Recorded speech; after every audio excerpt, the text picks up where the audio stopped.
ប្រហែលសប្តាហ៍មុនខ្ញុំបានចេញនូវវីដេអូចំនួន2អេពីសូតដែលវីដេអូនោះបង្ហាញពីសកម្មភាពការងាររបស់ខ្ញុំនិងសកម្មភាពកីឡារបស់ខ្ញុំវាជាបទពិសោធន៍ថ្មីមួយសម្រាប់ខ្ញុំដែលធ្វើរឿងទាំងពីរនេះក្នុងពេលតែមួយជាធម្មតាទេវាពិតជាមានភាពងាយស្រួលទេដែលខ្ញុំត្រូវមើលការងារធ្វើការងារពិនិត្យការងារនិងប្រជុំជាមួយក្រុមការងារហើយទៅវឹកហាត់នៅម៉ោង7ល្ងាចថែមទៀតតែវាមិនជាបញ្ហាទេព្រោះគ្រប់យ៉ាងខ្ញុំត្រូវការគ្រប់គ្រងនិងបែងចែកពេលវេលាឲ្យបានច្បាស់លាស់ហើយសប្តាហ៍នេះខ្ញុំមកទាំងអស់គ្នាទៅជួបរឿងដ៏អស្ចារ្យមួយនៅក្នុងការប្រកួតរបស់ខ្ញុំដែលការប្រកួតជិតនឹងបានចប់ទៅហើយបាទនឹងបាទជាក្របបាល់ទី20របស់ខ្លួនឥ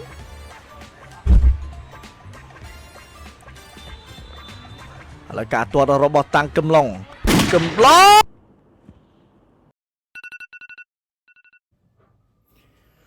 អរុនសួស្តីទាំងអស់គ្នាស្វាគមន៍មកកាន់អេពីសូតទី3មួយថ្ងៃមុនការប្រកួតឡាននេះខ្ញុំកំពុងរៀបចំចេញទៅក្រៅជាមួយនឹងគូដដងរបស់ខ្ញុំយើងមានការងារត្រូវធ្វើជុំគ្នាចូលឥឡូវនេះពួកខ្ញុំរៀបចំខ្លួនចេញហើយបន្ទាប់ពីហ្នឹងយើងចេញពីហ្នឹងទៅយើងរកអីញ៉ាំហើយយើងទៅញ៉ាំកាហ្វេបន្ទាប់មកបានយើងចេញទៅកន្លែងការងារដែលយើងត្រូវទៅអូខេអញ្ចឹងខ្ញុំចង់ឆ្លៀតពេលបន្តិចដើម្បីអាប់ដេតនៅក្នុងអេពីសូតនេះគឺហ្នឹងហើយអេពីសូតនេះគឺជាអេពីសូតទី3ហើយជាមួយនឹងការត្រៀមខ្លួនក្នុងការប្រកួតនៅវគ្គ16ក្រុមចុងក្រោយអញ្ចឹងថ្ងៃនេះថ្ងៃទី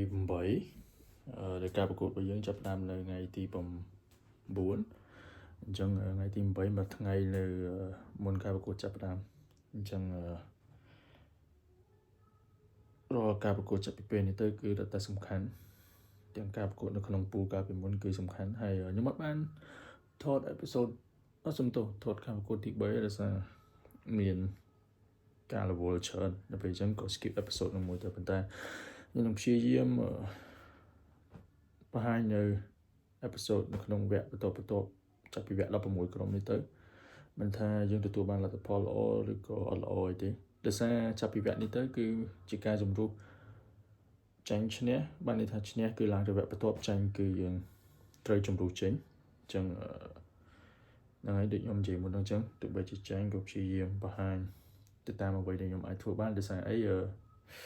ពេលដែលយើងចាញ់យើងរៀងមានអារម្មណ៍អត់សូវសប្បាយចិត្តប្រហែលទេអញ្ចឹងទាំងអស់គ្នាច្បាស់ជាយល់អារម្មណ៍ហ្នឹងហើយអញ្ចឹងកន្លងមកខ្ញុំចង់អរគុណទាំងអស់គ្នាដែរទៅដល់អ្នកដែលបានគាំទ្រមួយចំនួនដែលខ្ញុំបានឃើញថាអ្នកទាំងអស់គ្នាបានចូល view subscribe ទោះតែអត់ទាន់បានច្រើនវាជាការចាប់ផ្ដើមហើយខ្ញុំសប្បាយចិត្តចង់អរគុណទៅដល់ទាំងអស់គ្នាសម្រាប់ការគាំទ្រមិនថាធំមិនថាតូចខ្ញុំចង់អរគុណទាំងអស់គ្នាហើយតែប៉ុន្តែខ្ញុំមិនដែលបានឆ្លៀតឱកាសនិយាយពីរឿងហ្នឹងក្នុងការធ្វើ channel នេះឡើងបើសិនជាទទួលបានការគាំទ្រច្រើនក៏ល្អទទួលមិនបានច្រើនក៏មិនអាក្រក់ភាសាខ្ញុំធ្វើនេះគឺមិនមែនដើម្បីផលប្រយោជន៍ធំអីមួយទេគឺភាសាខ្ញុំសប្បាយចិត្តខ្ញុំ enjoy ធ្វើវាខ្ញុំគិតថាខ្ញុំចង់បង្ហាញនៅអ្វីដែលខ្ញុំខ្ញុំធ្លាប់ធ្វើក៏ដូចខ្ញុំកំពុងបន្តធ្វើហើយជាពិសេសនេះក៏ចង់ឲ្យឃើញពីការឆ្លុះបញ្ចាំងពីការនៅត្រៀមអំពីកម្រិតអ្នកដែលធ្លាប់ជាកីឡាករបន្ទាប់ពីសម័យអភិបាលតទៅហើយយើងធ្វើអីអញ្ចឹងហើយក៏ចង់ឲ្យឆ្លុះបញ្ចាំងឃើញពីជីវិតប្រចាំថ្ងៃរបស់កីឡាករមួយចំនួនអញ្ចឹងណាអូខេចឹងយើងឥឡូវយើងរួចរាល់ហើយខ្ញុំនឹងបង្ហាញអ្នកទាំងអស់គ្នានៅសកម្មភាពបន្តទៀត so see you guys there ចឹងចេញមកផ្ទះគឺខ្ញុំទៅទិញអាហារពេលព្រឹកញ៉ាំហើយhôm nayគឺញ៉ាំមីគីឡូមីឆាហើយទិញរួចរាល់ហើយគឺយកទៅញ៉ាំនៅកាហ្វេនៅកន្លែងខ្ញុំទៅជួបជុំក្រុមការងារចង់ពេលម្ដងក៏និយាយលេងជាមួយបងម្ចាស់ហើយក៏រៀបចំញ៉ាំ chill បន្តិចជាមួយនឹង YouTube មុនពេលដល់ម៉ោងប្រជុំជាសម្រាប់ប្រាប់នេះផងដែរគឺខ្ញុំជួបជាមួយនឹងក្រុមការងារដើម្បីយើងជជែកស្វែងយល់ចែករំលែកជាមួយនឹង ការអាប់ដេតផងដែរក្នុងគម្រោងមួយដែលយើងត្រូវសិក្សាប្លង់ជូនភ្ញៀវដែលបងប្រុសគាត់បានឲ្យពួកយើងសិក្សាប្លង់ទៅលើគម្រោងផ្ទះជួលចំនួន40បន្ទប់អញ្ចឹងហើយក្រុមការងារយើងក៏មកដល់រាល់ហើយខ្ញុំក៏ចង់ឆ្លៀតពេលនេះចែករំលែកជាមួយនឹងបទពិសោធន៍កន្លងមករបស់ខ្ញុំជាមួយនឹងក្រុមការងារខ្ញុំហ្នឹងដែលគូរបស់ខ្ញុំហ្នឹងគឺយើងបានសហការគ្នារយៈពេលយូរមកហើយយើងបានធ្វើគម្រោងធំទាំងទូជាមួយគ្នាកន្លងមកមានទាំងពេលវេលាល្អនិងអាក្រក់ហើយយើងនៅតែអាចបន្តចាប់ដៃគ្នាតទៅមុខទៀតក្នុងនាមជា owner របស់ Loom Studio អញ្ចឹងណាអញ្ចឹងឥឡូវនេះយើងទទួលបានគម្រោងថ្មីមួយនេះគឺសិក្សាប្លង់ទៅលើការងារបន្ទប់ជួលដែលមានទីតាំងនៅភ្នំពេញយើងនេះផងដែរហើយចំពោះខ្ញុំបន្តផងដែរខ្ញុំមានចំនួនមិនធំមិនទូចល្មមពីក្នុងដៃដើម្បីគ្រប់គ្រងមើលនិងបង្កើនចំនួននឹងឲ្យកាន់តែដើរទៅមុខហើយឆ្លៀតលេងកីឡាផងក៏ដូចជាកីឡាករពាក់កណ្ដាលអាជីពផងដែរគឺវាពិបាកខ្លាំងនៅពេលដែលយើងអាចគ្រប់គ្រងពេលវេលាបានប៉ុន្តែសម្រាប់ខ្ញុំនៅតែជឿជាក់ថាខ្ញុំអាចធ្វើវាបានក្នុងពេលតែមួយដោយសារសំខាន់បំផុតគឺយើងត្រូវរៀនបែងចែកទៅដូចជាគ្រប់គ្រងពេលវេលាបានថាពេលណាយើងចាប់ផ្ដើមជាមួយការងារពេលណាយើងត្រូវដកឃ្លាហើយត្រៀមខ្លួនជាមួយនឹងការប្រកួតឬក៏សកម្មភាពប្រកួតផ្សេងទាំងមកហាត់ទាំងការប្រកួតមិនថាធំមិនថាទូចហើយបន្ទាប់ពីហ្នឹងមកក៏ខ្ញុំត្រូវមើលថែរាងកាយខ្លួនឯងផងដែរឲ្យបានទៅដល់ដោយសារអីពេលខ្លះយើងធ្វើការហត់យើងជួបជុំវឹកហាត់បន្ថែមទៀតគឺវាធ្វើឲ្យយើងមានបញ្ហាឈឺសាច់ដុំឈឺរាងកាយឈឺអីអញ្ចឹងតើយើងមើលថែដងខ្លួនយើងឲ្យបានល្អត្រឹមត្រូវដែរចង់រាល់ពេលទាំងធ្វើការទាំងវឹកហាត់គឺខ្ញុំតែងតែបែងចែកពេលវេលាខ្ញុំបានត្រឹមត្រូវល្អ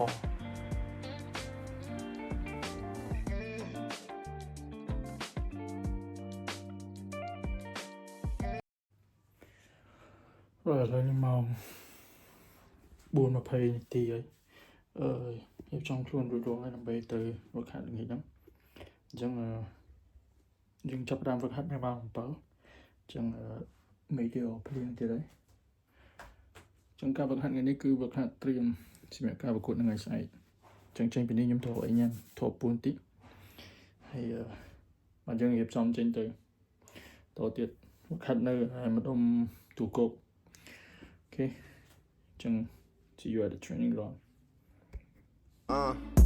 Drizzy Drake, check me out, coming live from the motherfucking north side, kick game. Right everyone, ឥឡូវនេះមក10ហើយមកដល់ទៀតតាំងពីម៉ោង 8:45 ព្រោះនេះយើងវឹកហាត់តែ1ម៉ោងកន្លះទេប៉ុន្តែឡើយតែមានការងារផ្ទាល់ខ្លួននៅត្រូវរៀបចំមកហើយនឹងមួយចំនួនហ្នឹងឲ្យបានខ្លះអញ្ចឹងឥឡូវការវឹកហាត់មុនហ្នឹងគឺការវឹកហាត់ធៀងសម្រាប់ការប្រកួតនៅថ្ងៃស្អែកខ្ញុំមួយទឹកហើយបន្តមកទៀតដុសថ្មិញព្រោះទៅតែញ៉ាំត្រេនហើយដុសថ្មិញម្សៅហើយតែឃើញមានត្រេនញ៉ាំត្រេនម្សៅទៀតលាបមុខញ៉ាំថ្នាំញ៉ាំ supplement ហើយយើងចូលទៅគេធៀងខ្លួនគេញ៉ាំស្រួលធៀងខ្លួនសម្រាប់ការប្រកួតនៅថ្ងៃស្អែកវគ្គ16ក្រុមចុងក្រោយរបស់ Soccer League ដែលយើង DIG ជួបជាមួយនឹងក្រុមមកពីខាងខេត្តពោធិ៍សាត់រតនាគារ FC អញ្ចឹងជួបគ្នានៅថ្ងៃស្អែក Match Day ស្វាគមន៍មកកាន់ថ្ងៃប្រកួតអញ្ចឹងនៅថ្ងៃប្រកួតគឺខ្ញុំទៅទិញ pancake ទុកញ៉ាំនៅពេលមុនប្រកួតអញ្ចឹង pancake នេះគឺជួយឲ្យការប្រកួតរបស់ខ្ញុំទៅមុខដោយរលូនចាំបន្ទាប់ពីទិញ pancake ហើយខ្ញុំក៏ចូលទៅទិញ energy drink មួយកំប៉ុងដែល energy drink នេះគឺខ្ញុំតែងតែញ៉ាំវានៅចន្លោះ1ម៉ោងទៅ1ម៉ោងកន្លះមុនការប្រកួតដែលខ្ញុំញ៉ាំវាតែនៅថ្ងៃប្រកួតទេគឺខ្ញុំអត់ញ៉ាំវាជាប្រចាំថ្ងៃទេព្រោះវាក៏មិនសូវជាល្អប្រហែលដែរបើមិនជាយើងញ៉ាំវាប្រចាំថ្ងៃអញ្ចឹងខ្ញុំញ៉ាំតែនៅថ្ងៃប្រកួតនោះទេ energy drink នេះគឺវាជួយពង្រឹងស្មារតីខ្ញុំនៅពេលប្រកួតចុងបន្ទាប់មកខ្ញុំក៏មកដល់ទីលានហើយយើងក៏ទស្សនាការប្រកួតចំនួន2ប្រកួតមុននឹងការប្រកួតរបស់ DIG យើងឈានមកដល់អញ្ចឹងជំនាញបន្ទាប់សូមទស្សនាវីដេអូ highlight ការប្រកួតរវាងក្រុម DIG ជាមួយនឹងក្រុមរតនាគារ FC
បាទណាត់កំឡុងបំផ្លងមកស្អាតមែនទែនកន្លែងនេះបាទពាក់ក្តីទប់មួយបាទបាត់មកចកេះកន្លែងនេះទៅខ្សែត្រង់តែម្ដងក៏ទាត់កន្លែងនេះអូយបាទចូលប្រឡោះជើងអ្នកចាំទីបាទមិត្តសាមើយ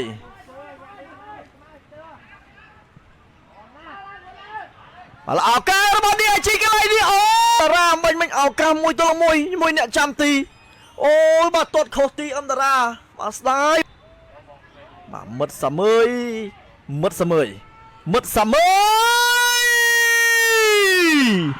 ចូលទស្សនាការទាត់បច្ចេកទេសបានយ៉ាងល្អតែម្ដងបាទដាច់ចង្កេះអ្នកចាំទីលោតទៅស្ដាំមិត្តសាមើយទាត់មកខាងឆ្វេងបាទខ្ញុំនិយាយនេះគឺបាទត្រៀមទាត់កន្លែងនេះមួយជើងអាយរតនាគាអូយមកពីទៅហើយបាញ់នេះបាទជុំសុភ័ក្រទាត់មកធ្លាក់ស្អាតណាស់បាទឆៃនុតកន្លែងនេះទប់លងបាជង្គង់អ្នកបន្ថែមនេះក៏ប៉ះជើងរបស់បាទបេរតនៈបាទបើអត់មានបេរតនៈអាចនឹងមានគ្រាប់បាល់តាមស្មើបាត់ទៅហើយយ៉ាងបាញ់មិញណែការទាត់ធ្លាក់បានយ៉ាងស្អាតបាទការទាត់របស់ជុំសុភ័ក្រអូឆៃនុតណែអូហូយបាល់នេះគ្រោះថ្នាក់មែនទែនប្រសិនបើលបឿនបាល់លឿនជាងនេះបន្តិចអាចនឹងមានគ្រាប់បាល់ហើយហើយការទាត់របស់តាំងកំឡុងអូយកន្លែងនេះជួយបានពីនេះបាទការជួយសង្គ្រោះបាល់បានយ៉ាងអស្ចារ្យតែម្ដងបាទណែអូយបាទឈិនឆៃនុតល្អមែនតើកន្លែងនេះបានល្អបាទអរគុណច្រើនខ្លាំងណាស់នេះបាទ Super Hero ចុងម៉ោងគឺឈិនឆៃនុតនេះហើយដែលជួយឲ្យ DRG ឡើងទៅកាន់វគ្គ 8នឹងហើយទាំងអស់គ្នាអញ្ចឹងមានតែប៉ុណ្្នឹងនៅក្នុងវគ្គ16ក្រុមចុងក្រោយនៅក្នុងពេលរង្វាន់ Soccer League ក្រុម DIG របស់យើងគឺបន្តឡើងទៅវគ្គបន្ទាប់ទៅជួបជាមួយនឹងក្រុម SRU គឺ Siem Reap United អញ្ចឹងអរគុណសម្រាប់ការតាមដានកន្លងមកបើសិនជាមានយោបល់អ្វីអាច comment នៅខាងក្រោមបានហើយអរគុណសម្រាប់ការគាំទ្របើសិនជាអាចជួយផ្សព្វផ្សាយបន្ត like និង subscribe ផងដែរ so អរគុណទាំងអស់គ្នាជួបគ្នានៅវីដេអូក្រោយ Bye